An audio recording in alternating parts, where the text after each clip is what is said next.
Welcome to the History Maps podcast. We are standing at a window 70 feet above the ground in a castle in Prague. Right. It is May 23rd, 1618. Right.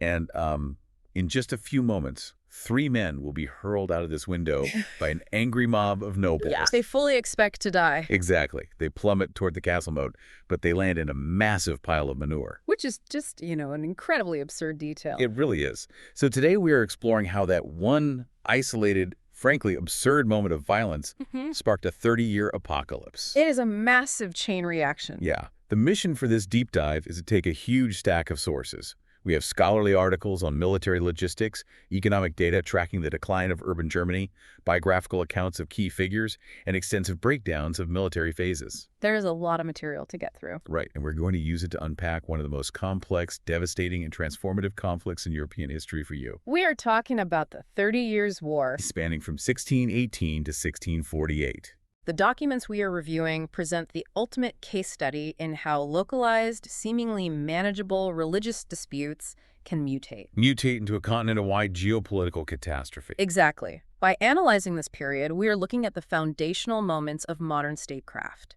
We see a radical evolution in military technology, too. And the sheer destructive capacity of early modern armies operating without logistical constraints. Yeah, it gets incredibly bleak.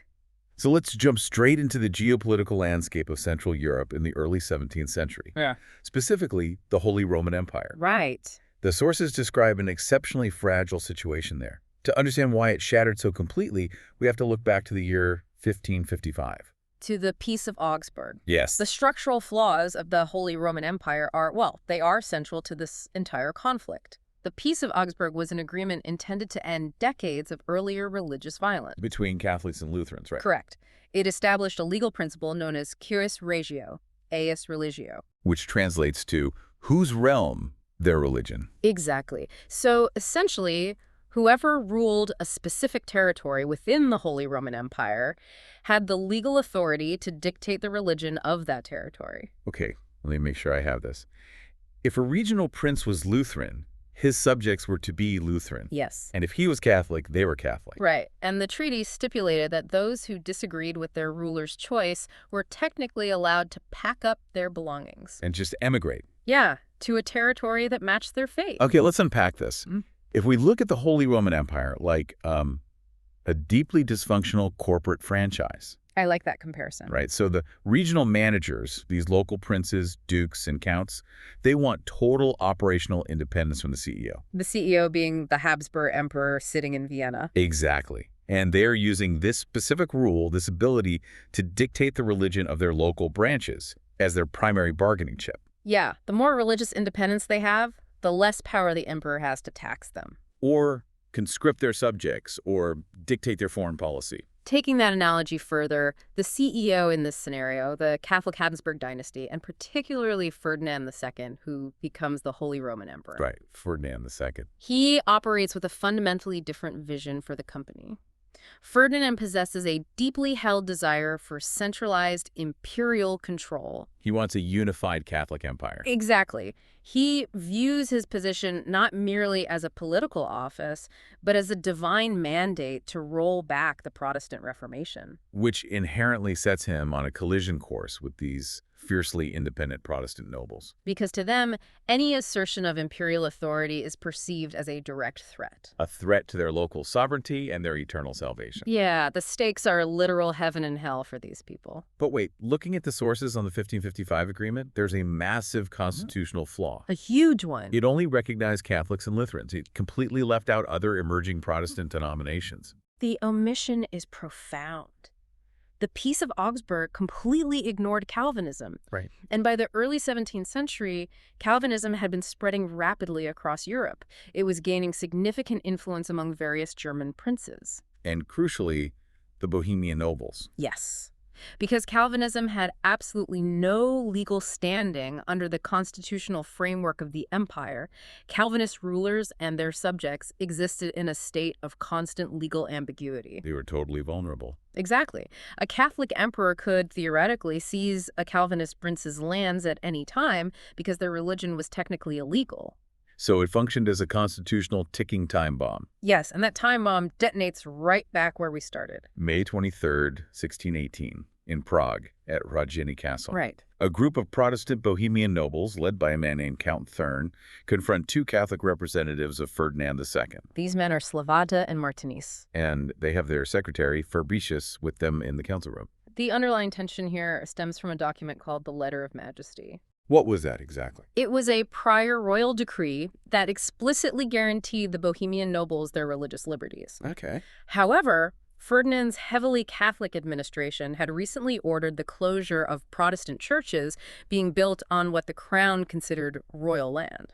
So the Bohemian nobles viewed this as a blatant violation of their constitutional rights. Exactly. They saw it as a precursor to forced Catholicization. So the confrontation at the castle quickly devolved from a tense diplomatic dispute Into a violent physical altercation. The sources outline the sequence of events. The nobles literally grabbed Slavata, Martinus, and Fabricius They dragged them to the window. and hurled them out. It is a 70-foot drop down the castle wall, This is the event historically known as the Defenestration of Prague. which is a great word for throwing someone out a window. But the physical survival of these three men becomes a huge deal, right? It becomes one of the most potent pieces of propaganda in early modern Europe. Because they land in that massive pile of manure at the bottom of the moat. Yep. They dust themselves off and essentially walk away from a 70-foot fall. And the Catholic propagandists immediately start printing pamphlets claiming it was a miracle. They said the Virgin Mary and a host of angels swept down and caught the men. Right, gently lowering them to the ground to prove the righteousness of the Catholic cause. But the Protestant propagandists counter this by pointing to the muck. They argue they survived only because they landed in a literal pile of garbage. Which they said was a fitting judgment on their character. Yeah, the PR battle starts immediately. But here's the question that I keep coming back to when reading this material. How does tossing three bureaucrats out a window instantly spiral into a 30-year war that engulfs an entire continent? Well, the mechanism of escalation lies in the immediate political actions taken by the Bohemian nobles right after the defenestration. Okay, what did they do? They did not merely protest imperial policy, they took the radical step of formally deposing Ferdinand II as their king. And in his place, they elected a young, prominent Protestant leader, Frederick V, who held the title of Elector Palatine. I need to pause here because the term elector appears frequently in the military and political sources. Yes, it is very important. We need to clarify its significance for you. An elector isn't just a prince, right? No, they are one of a very small, exclusive group of nobles who hold the right to vote for the Holy Roman Emperor. That is the critical piece of the puzzle. Exactly. The Habsburgs had held the Bohemian crown for generations, and holding that crown meant controlling Bohemia's electoral vote. So by removing Ferdinand and installing Frederick V, the Bohemian nobles were not merely engaging in a localized religious spat, They were threatening to shift the balance of power within the Electoral College. which could permanently break the Habsburg dynastic monopoly on the title of Holy Roman Emperor. Right. It was a direct existential challenge to Habsburg supremacy in Europe. So Ferdinand II is not just looking at a rebellious province. He is looking at the potential end of his family's imperial reign. And he does not take this lightly. Far from it. What is his first move? Ferdinand leverages his alliances, marshals the forces of the Catholic League, and brings the full weight of imperial military power down on the Bohemian Rebellion. Which leads to a swift crackdown. Yes, it culminates in November 1620 at the Battle of White Mountain, fought just outside of Prague. The sources detail the Battle of White Mountain as a devastating, crushing defeat for the Bohemian Protestants. The imperial forces rout Frederick's army in a matter of hours. Just a total collapse. And the immediate consequences of that battle reshaped Central Europe. The imperial victory allowed the Habsburgs to institute a severe systemic crackdown. They executed the rebel leaders in the town square of Prague They confiscated vast tracts of Protestant-owned estates. and initiated a rigorous, often violent campaign of forced Catholicization across Bohemia, Right, and the Bohemian crown was declared hereditary to the Habsburgs. completely stripping the nobles of their right to elect their king. The data in the sources shows that the Battle of White Mountain effectively ended Czech independence for 300 years. That is a long time. If we step back and look at the timeline, the rebellion is crushed by 1620. Yeah, relatively quickly. If the story ended there, with imperial authority restored in Bohemia, the defenestration of Prague would just be a minor footnote in a textbook. But the conflict metastasized. Why? Because the displaced Protestant nobles fled to other European courts, actively seeking military alliances. Okay. More importantly, other powers within the empire and neighboring states began to look at Ferdinand's sweeping confiscations and growing imperial strength with profound concern. They realized that if Ferdinand could completely dismantle the constitutional rights of the Bohemian estates, he could do the same to any prince in the empire. Exactly. This fear sets the stage for a massive escalation. And the introduction of a completely new, industrialized approach to warfare. Driven by a man named Albrecht von Wallenstein. Wallenstein is one of the most compelling and terrifying figures in these biographical accounts. He really is. He was a Bohemian noble born into a Protestant family, but he recognized the political winds early on. He converted to Catholicism. And crucially, stayed fiercely loyal to the Habsburgs during the Bohemian Revolt. His background provided him with a unique advantage. Because he understood the Bohemian landscape and the political fractures among the nobility, he was perfectly positioned to capitalize on the chaos. Following the imperial victory at White Mountain. Right. To illustrate just how ruthless Wallenstein was, there's a specific vignette in the sources from the early days of the rebellion. Yes, the incident with the major. Wallenstein was commanding a Moravian infantry regiment. His own major, a man serving under him, demanded authorization from the rebel Bohemian estates before following Wallenstein's orders to march. And Wallenstein didn't argue with him. No. He drew his sword, ran the major through on the spot, killed him in front of his men. And then immediately marched his troops, along with the stolen Moravian treasury, which he took as a prize. Straight to Vienna to prove his absolute loyalty to Ferdinand II. The sheer brutality of that act translated directly into his broader approach to military organization and statecraft. How so? Following the Bohemian defeat, Wallenstein recognized a fundamental weakness in the Habsburg system. Emperor Ferdinand desperately needed a massive, permanent standing army to enforce his will across the empire. But the imperial treasury was practically empty. Exactly. So Wallenstein essentially walks in and pitches a business model for war. He had already spent years acquiring vast tracts of those confiscated Protestant lands in Bohemia. Because the original owners were dead or in exile, he bought these estates at absolute knockdown prices. Consolidating them into his own massive private domain, earning himself the title of the Duke of Friedland. By centralizing the agricultural output and economic resources of that enormous territory, Wallenstein created a private logistical base capable of supporting a military machine. And he approached the emperor with an unprecedented offer. He told Ferdinand he would raise, equip, and command a massive mercenary army, numbering in the tens of thousands. Entirely at his own initial expense. Yes. Okay, my analogy for Wallenstein is that he operates exactly like a predatory venture capitalist. That fits perfectly. His startup is this gargantuan mercenary army.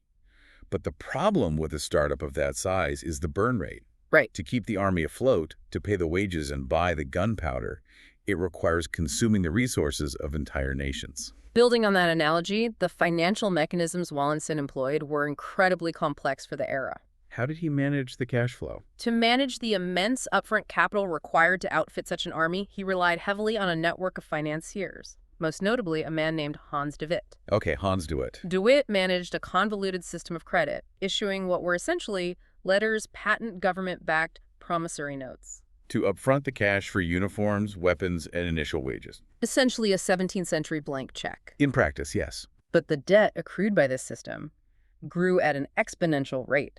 The only way to service that debt was through constant military expansion. And the continuous extraction of wealth from occupied territories. The pressure became so immense that Hans de Witt, facing the collapse of this financial house of cards, eventually committed suicide.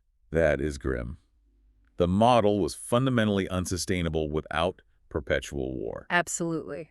Which brings us to the physical reality of moving this startup across Europe. The logistics. Yeah, the scholarly articles on military logistics spend a lot of time on something called the tyranny of the wagon equation. It is a very descriptive term. I want to dig into this because it answers the question of how exactly you feed an army of up to 100,000 men in an era before railroads or canned food. The tyranny of the wagon equation dictates the absolute limits of early modern warfare. Right. Transporting bulk food, specifically grain, by horse-drawn wagon over long distances is inherently self-defeating. Why is that? A draft horse must consume a significant amount of grain every single day just to have the energy to pull the wagon. The math in the sources is brutal. It is. If a horse eats, say, 20 pounds of grain a day, and the wagon holds a set amount of cargo. After a certain number of miles, the horse has literally eaten all the food it was transporting. So the logistical radius was incredibly small. Therefore, 17th-century armies could not rely on long, sustained supply chains stretching back to their home territories. To survive, they had to rely entirely on local foraging. And let's be clear for you listening,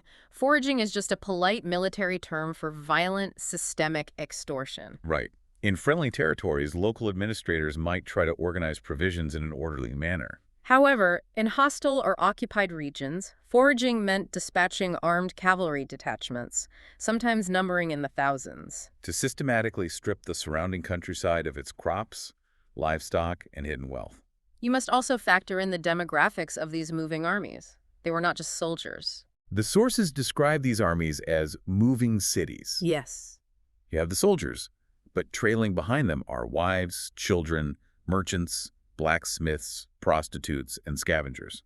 The non-combatants often matched or exceeded the actual number of fighting men. And every single one of them had to eat every single day. To understand the mechanics of this devastation, the sources highlight the agricultural harvest cycle. Okay, let's look at that. A rural farming village reaches its peak food supply right after the autumn harvest.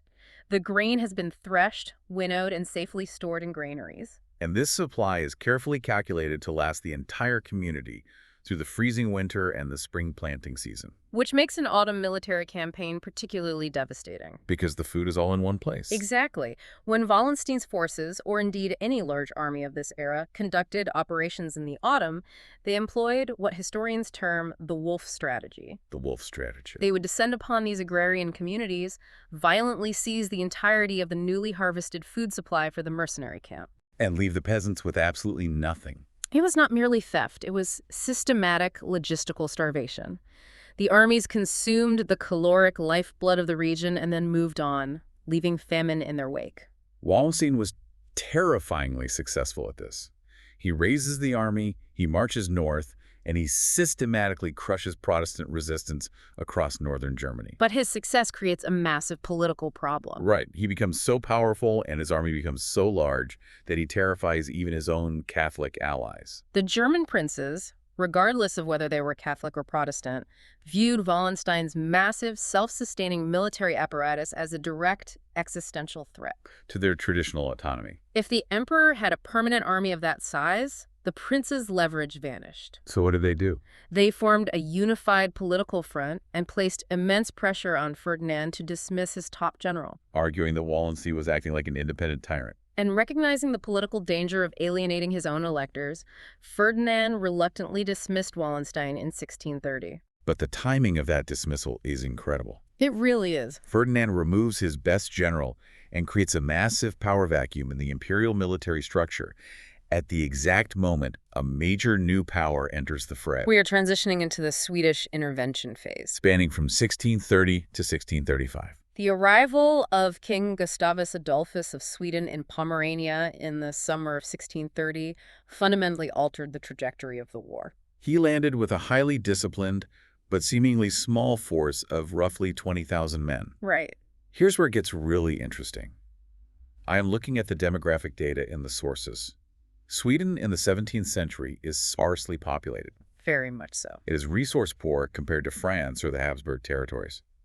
How does a small nation like Sweden project such immense continent-shifting power into Central Europe? The sources describe Sweden as a proto-sovereign state, and I want to break down what that actually means. Please do. The scholarly analysis provided in the sources examines Sweden's operational capacity through two distinct political science lenses: constructivism and realism. Let's translate those concepts into the strategic realities of the time.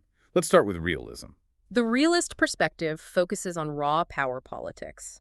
Sweden's intervention was deeply rooted in national interest. Okay. The Swedish crown recognized the necessity of securing the Baltic coastline. If the Habsburgs established a naval presence on the Baltic Sea, it would choke off Swedish trade and threaten their security. So they acted preemptively to maximize their territorial buffer. Exactly. That is the realist view. Manpower, geography, and steel. But the constructivist element is what makes Sweden fascinating, because they couldn't win on raw numbers alone. The constructivist framework emphasizes the role of ideas, norms, and administrative structures. How did that look in practice? Sweden had managed to develop a highly centralized government apparatus, a proto-state, much earlier than many of its contemporaries.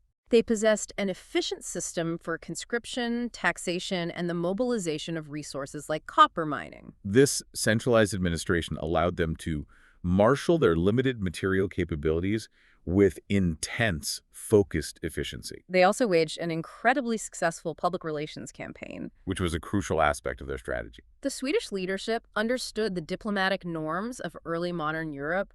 They deliberately framed their military intervention not as a land grab. But as a righteous defense of Protestant liberties against Catholic tyranny. By articulating their policies to align with these broader ideological values, Gustavus Adolphus was able to secure vital, massive financial subsidies. From other European powers who shared an interest in checking Habsburg ambition. So they combined administrative efficiency at home with a brilliant PR campaign abroad to fund their war machine. And when Gustavus Adolphus actually takes the field, he brings radical tactical innovations with him.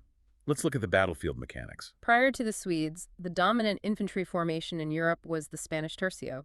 The tercio was essentially a massive, deep square of infantry, You would have a dense core of pikemen, sometimes thousands of men deep. surrounded on the outer edges by soldiers armed with muskets. It functioned almost like a giant, heavily armored porcupine. It was incredibly resilient to cavalry charges and highly defensive. But it was profoundly slow to maneuver, and only the men on the very outer edges could actively fire their weapons. So Gustavus Adolphus looks at this giant, slow-moving block and completely changes the geometry of the battlefield. He shifted the Swedish forces into much shallower linear formations. Instead of a deep, cumbersome block, He spread his musketeers out in thinner, extended lines, typically only 6 ranks deep. the sources referred to the result as musket volley fire.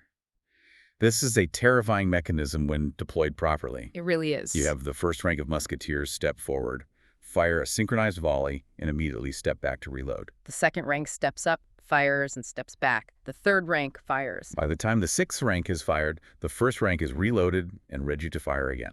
It creates a continuous rolling hail of lead that the deep tercio formations simply could not match in terms of output. And he didn't just innovate with infantry. No, he augmented this continuous infantry fire by introducing highly mobile regimental-level field artillery. Before this, cannons were massive, heavy siege weapons placed on a static line at the beginning of a battle. Gustavus Adolphus introduced lighter cannons, often 3-pounders, sometimes even experimental leather-bound cannons, These were light enough to be pulled by a single horse or a team of men, meaning the artillery could literally advance and pivot alongside the infantry. providing close support firepower exactly where it was needed during the chaos of an assault, These innovations meet their ultimate tests at the Battle of Breitenfeld in 1631. where the Swedes systematically dismantled the imperial army. But the real focal point in the military breakdowns is the Battle of Lützen, which takes place in November 1632. Lützen is a monumental and chaotic engagement. Due to the rapid string of Swedish victories, Emperor Ferdinand had been forced into a corner. He had to swallow his pride and recall Wallenstein to command the imperial forces. The battle itself takes place in late autumn, characterized by thick, blinding fog. And the presence of a deeply entrenched road that disrupted formations. It is a day of brutal, close-quarters combat, cavalry charges into the mist, and staggering casualties on both sides. The critical moment at Lützen happens in that fog. Gustavus Adolphus, who was known for leading from the front, is leading a cavalry charge. In the smoke and the mist, he becomes separated from his main lines. He is shot, falls from his horse, and is killed by imperial cavalrymen. The line of the North dies right there on the battlefield. The psychological impact of losing their warrior king could have easily broken the Swedish army. However, the discipline instilled by their tactical training held. The Swedish infantry rallied, launched a ferocious counterattack. And eventually overran the imperial center. Wallenstein, recognizing the deterioration of his lines, was forced to order a withdrawal under the cover of darkness, Abandoning his wounded soldiers and, crucially, leaving his heavy artillery on the field. and the aftermath of Lützen leads directly to the downfall of Wallenstein himself. Wallenstein's strategic calculus shifted entirely after Lützen. He surveyed the immense devastation, the seemingly endless influx of foreign armies. And realized that a decisive military victory for either side was becoming impossible. The war could easily grind on for decades. Operating entirely on his own initiative, during the summer of 1633, he began to arrange a series of local armistices, And secret negotiations, attempting to broker an independent peace settlement. which is a massive overstep. He was a general, not a king. But he starts conducting foreign policy like an independent sovereign. His actions provided his numerous enemies at the imperial court with the ammunition they needed. They presented Ferdinand II with evidence, some real and some fabricated, accusing Wallenstein of high treason. They convinced the emperor that Wallenstein was actively planning a military coup to seize the Bohemian crown for himself. With the emperor's secret, formal approval, imperial agents infiltrated Wallenstein's camp. In February 1634, in the Bohemian town of Szeb, assassins burst into his bedchamber and killed him with a halberd. You would logically think that the violent deaths of the two greatest, most charismatic commanders of the age, Gustavus Adolphus and Albrecht von Wallenstein, would bring the exhausted combatants to the negotiating table and close out the conflict. But it doesn't. Instead, the war mutates again, transitioning into what the sources categorize as the French phase. Lasting from 1635 all the way to 1648. This transition marks a fundamental reorientation of the conflict. The French phase represents the definitive death of the 30 Years' War as a holy war.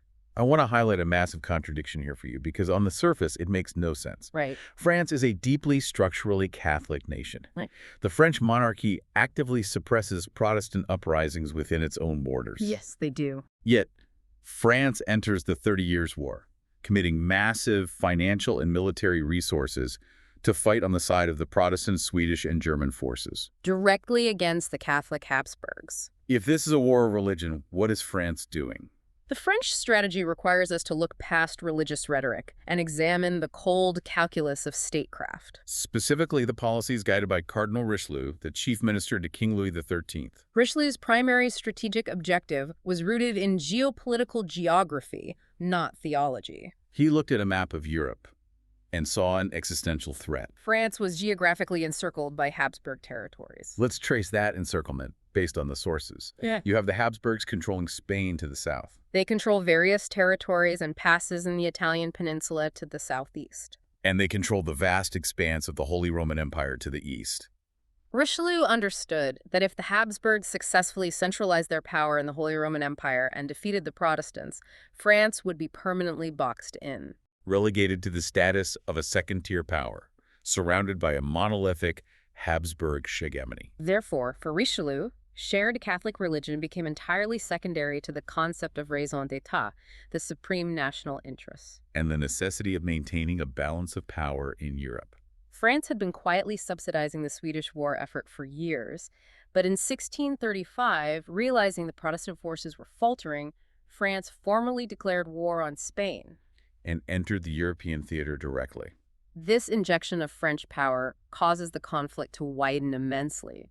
It is no longer a civil war contained within the German states. The sources detail a cascading entanglement of regional conflicts. We see the integration of the Dutch-Portuguese War, the outbreak of the Catalan revolt within Spain itself, An intense, grueling mountain fighting for control of the Valtellina Pass in northern Italy. which was a vital logistical corridor for Spanish troops marching north. The entry of fresh, well-funded French forces fundamentally altered the strategic balance over the next decade. A key engagement illustrating this shift, detailed in the military breakdowns, is the Battle of Rochefort in 1643. Here, the French army achieved a decisive, shattering victory over the previously vaunted Spanish infantry. Effectively ending the era of the Spanish tercios' dominance. Concurrently, the Swedish forces, having reorganized and recovered from their earlier setbacks, launched deep, punishing raids into imperial territory. winning significant engagements like the Battle of Jankow in 1645. The imperial forces were being ground down on multiple fronts. This later phase of the war raises an important question that historians debate in these sources. Does the purely geopolitical nature of the French intervention prove that the 30 Years' War was never truly about religion in the first place? That religion was just a convenient pretext for land grabs. Yeah, exactly. The primary documents require us to balance those viewpoints carefully.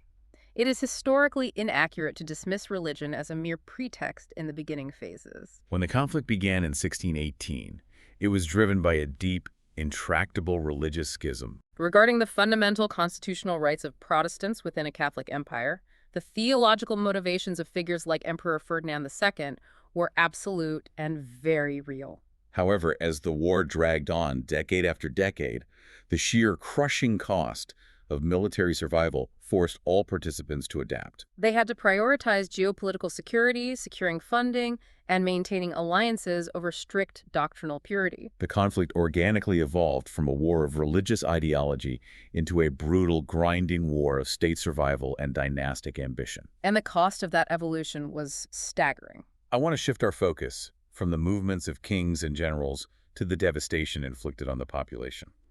Let's look at the human and economic toll outlined in the data. The numbers presented here are horrific. The total death toll is estimated at between 4.5 and 8 million people. To contextualize those numbers, that represents a population reduction across the entire Holy Roman Empire of roughly 20 to 40%. The devastation was not uniform. In certain heavily contested regions, such as the Duchy of Württemberg or the Northern Territory of Pomerania, Demographic studies indicate the population declined by 50% or more. entire villages simply ceased to exist, their inhabitants dead or scattered as refugees. We have a specific scholarly article dedicated solely to the economic data on the decline of urban Germany during this period. When you look at the ledgers and the tax records, Yeah. what does that paper reveal about the mechanics of this ruin? The economic analysis provides a granular look at the collapse of civic infrastructure. It demonstrates a 34% decline in real civic wealth across the urban communities evaluated. The paper details how the prolonged conflict was largely financed through ruthless financial extraction at the local level. Because the emperor and the regional princes lacked a robust modern central taxation system, the burden of paying for these massive mercenary armies fell directly and repeatedly on the towns and cities. The sources explain this extraction through the system of contributions.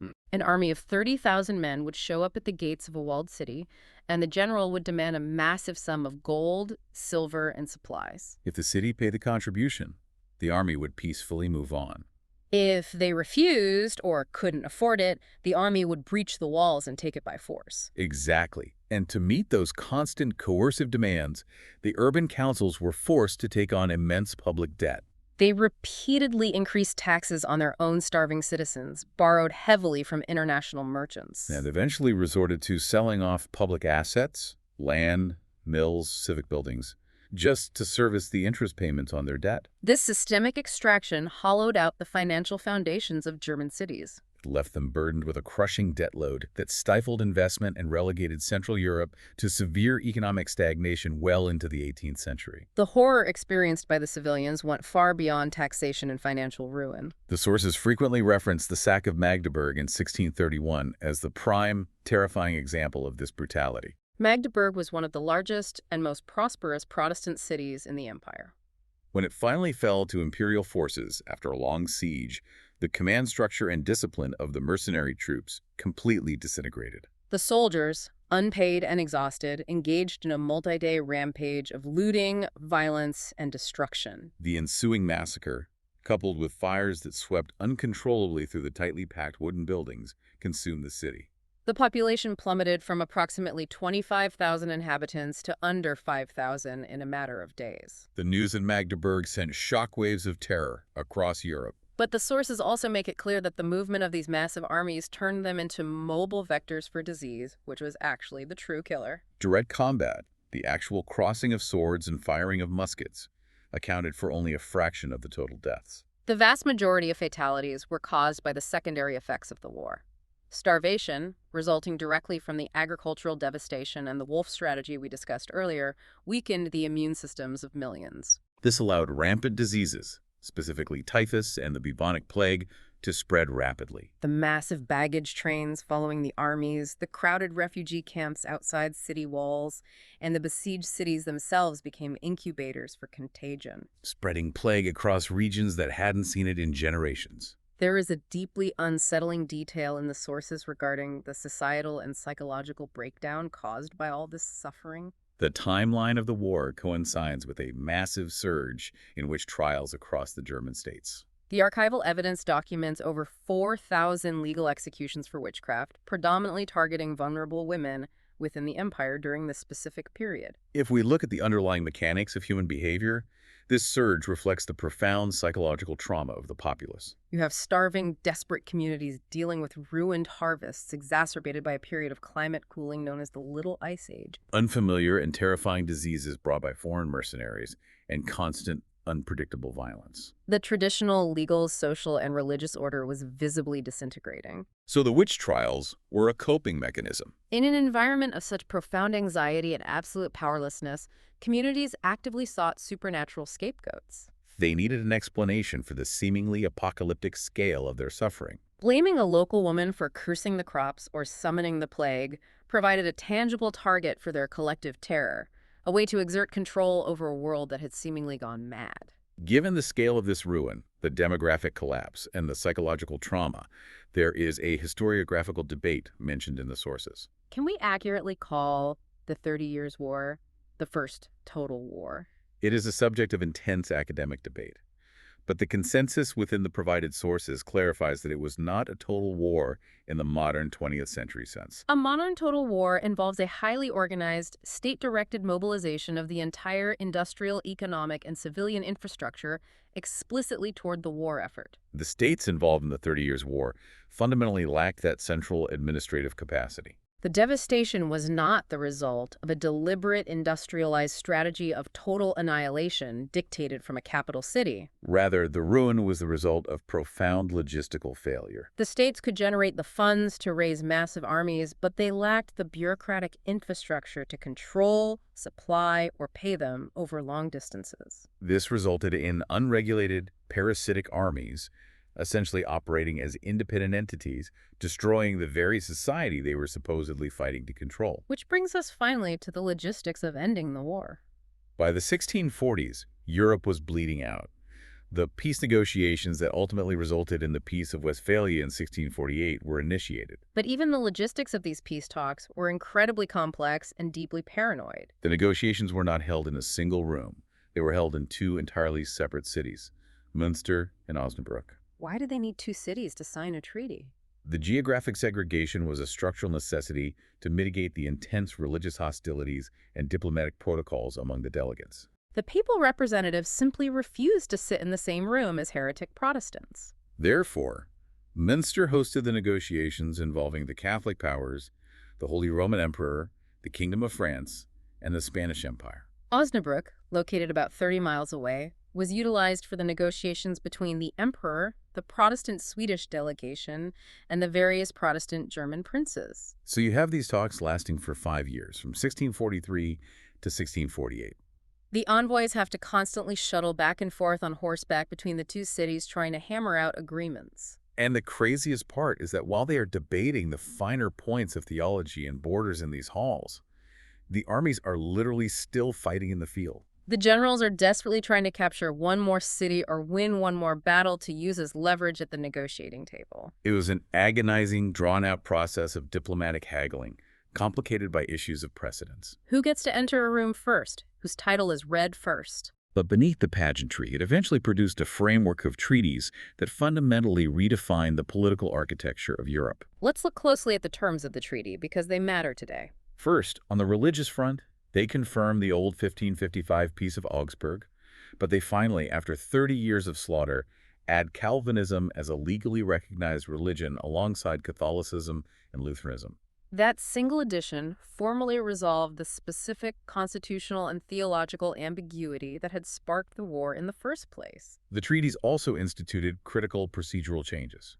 It mandated that moving forward, religious disputes within the imperial diet, the parliamentary body of the empire, could no longer be decided by a simple majority vote. They established a mechanism requiring consensus, between Catholic and Protestant voting blocs. This structural change protected religious minorities from being legislatively overwhelmed by a hostile majority. Beyond religion, there are massive territorial shifts that reshape the map. France officially gets control of territories in the Alsace region and key bishoprics along the Rhine River. From the French perspective, securing Alsace achieved Richelieu's primary strategic goal, even though he had died before the war ended.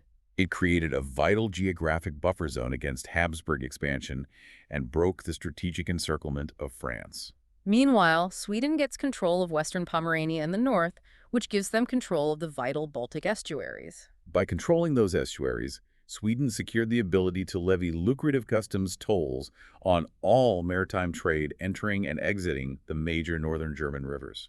This economic windfall guaranteed Sweden's status as a dominant regional power for the next century. Further east, Brandenburg, Prussia expands its territory significantly, laying the groundwork for what will eventually become the German Empire centuries later. And on the international stage, the independence of both the Swiss Confederation and the Dutch Republic are officially and finally recognized by the global community, removing them entirely from the jurisdiction of the Holy Roman Empire. Amidst all these secular agreements and land transfers, we must note the reaction of the papacy. The papal nuncio, Fabio Chigi, who observed the negotiations, was absolutely outraged by the concessions made to Protestant heretics. And the widespread secularization of formerly Catholic church lands to satisfy the territorial demands of Sweden and France. In response, the Pope issued a formal breve, Zillo Domus Dei, which explicitly and forcefully condemned the Westphalian treaties as null, void, and spiritually invalid. But the secular powers, even the deeply Catholic ones like France and the Habsburgs, just ignore him. They completely ignore the papal decree, and that collective disregard signals a massive, permanent shift in European politics. It publicly demonstrated that the era of universal papal authority over international relations, where a pope could arbitrate treaties or depose kings, was effectively over. Statecraft, national interest, and secular treaties had definitively superseded canon law in the realm of geopolitics. So what does this all mean? When political scientists talk about the Westphalian system, what is the actual lasting legacy of these treaties for the world we live in now? The legacy of Westphalia is the establishment of the foundational principles of the modern international order. The treaties formally codified the concept of territorial sovereignty, the idea that a state has exclusive, absolute political authority over its own defined territory and its domestic affairs. Concurrently, it established the principle of non-interference. This meant that one nation, regardless of its size or religious convictions, no longer had the legal right to intervene in the internal laws, religious policies, or domestic disputes of another recognized sovereign state. For the Holy Roman Empire itself, the treaties formalized a massive shift in power dynamics, transitioning the empire from a centralized hierarchy under the Habsburg emperor to a loose, highly decentralized federation of autonomous sovereign princes. Which means the emperor loses his absolute power to dictate policy across Germany, and that political fragmentation effectively delays the creation of a unified German nation-state until the late 19th century. The political fragmentation of the German lands was intentionally locked into international law. The system was guaranteed by external powers, specifically France and Sweden, who were giving the legal right to intervene if the emperor ever tried to centralize power again. They had a vested, long-term strategic interest in keeping Central Europe weak and divided to ensure their own security.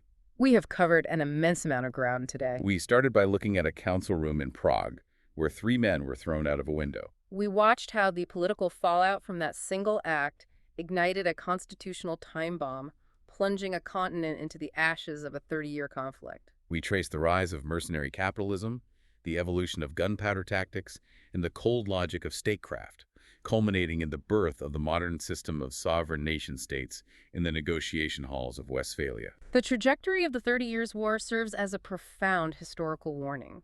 It demonstrates how systemic constitutional flaws, once ignited by a single, seemingly isolated spark, can consume an entire society. The resulting devastation was so complete that it forced the surviving powers to undertake a complete renegotiation of the very rules of political existence, creating the blueprint for the modern world out of sheer necessity.